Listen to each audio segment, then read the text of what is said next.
All right, so I picked up a Williams Firepower restoration project. When I picked it up, it was in some pretty bad shape. It was locked, so it wouldn't turn on at all. It wouldn't boot. Well, it'd turn on, but it wouldn't boot anything. It was just locked. Also, it was covered in mildew, and playfield was really bad. I do have the translite. It's down here on the floor. And so what I figured I'd do is I started working on it, and then I was like, I'm going to kind of video the progress and, you know, kind of chronicle what happens and how I fix it and all that mess, and kind of tell you what I'm going to do to it, or hope to do to it, and go from there.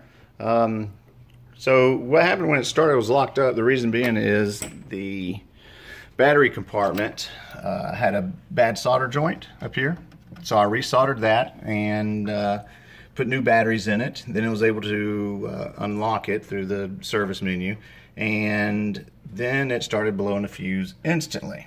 This guy here, the fuse 2, what that does is control solenoids off of this jumper here, and this transistor is bad. And the way I figured that out was because this coil was firing non-stop, which they stuck locked on, and that's what I traced it back and through schematics and nerd stuff, and that's what happened. So I do have new transistors on order. They should be here tomorrow, and I'll be able to replace that and then at least get going 100%. I didn't want to get too involved in it until I at least got it running 100%, but as of now it does work. You can fire up a game. What I do is I unhooked that coil there, so it'll fire up, take the ball out, and you can play. There are also a couple of light sockets that are bad here on the front door. I got the others working.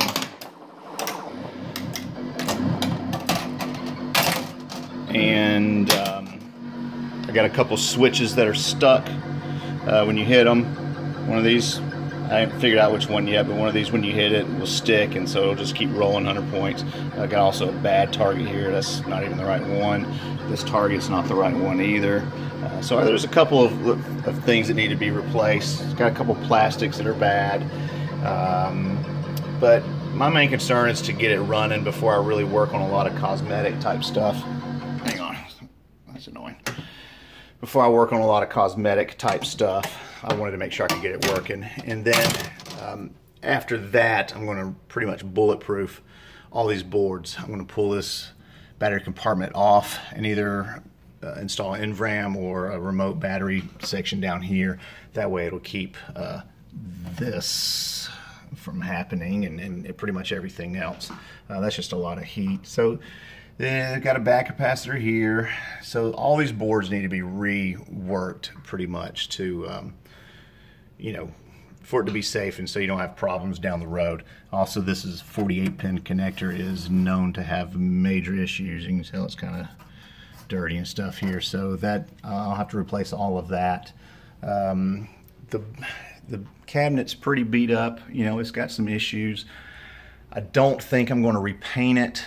I have access to have all vinyl printed, and I've got the files to print all new vinyl to cover it up. So I'm just going to sand it down and cover it in vinyl.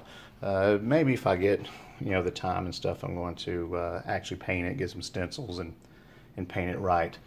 Also, the back box is broken here all the way across, so that's going to I have to rebuild this whole side. I may rebuild the entire back box. I don't know. I got a little bit of a gas issue here on this guy. This dude's floating out.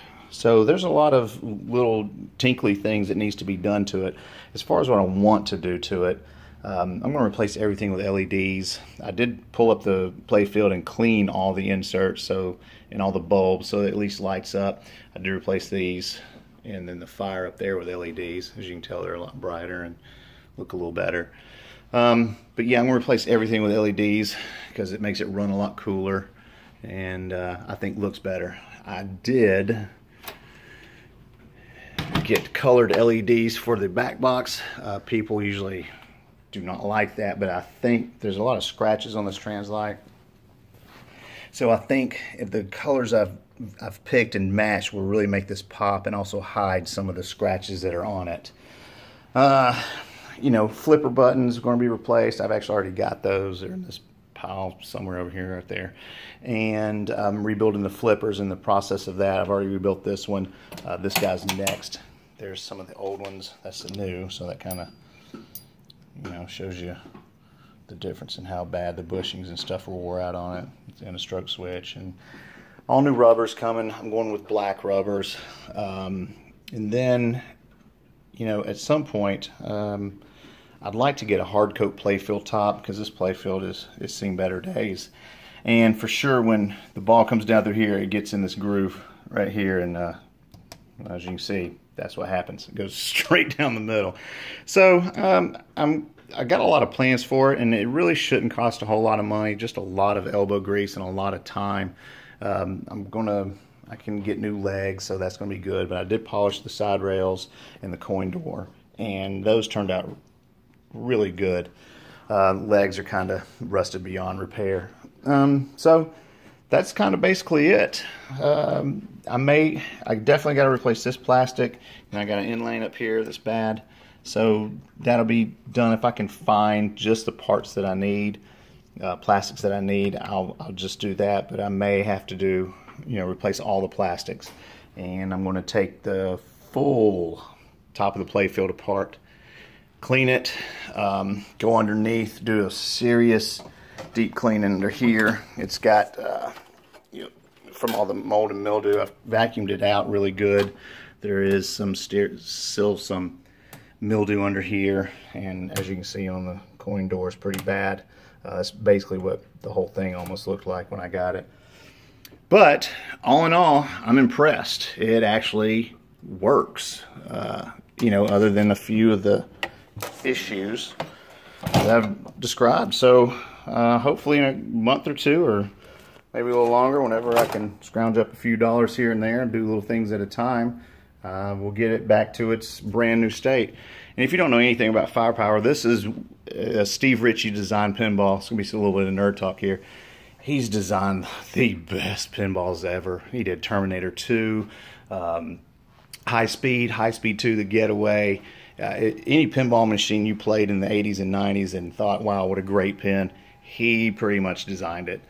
I would bet he designed it. So I'm going to kind of just, I want to get it back to where it deserves to be. It's a great fun pin, and I love having them, and I actually like doing the work on them. So what I'll figure I'll do is every so often after I do something new to it, I'll shoot another video, and we'll go from there. See how long it takes and how far I get with it. Wish me luck.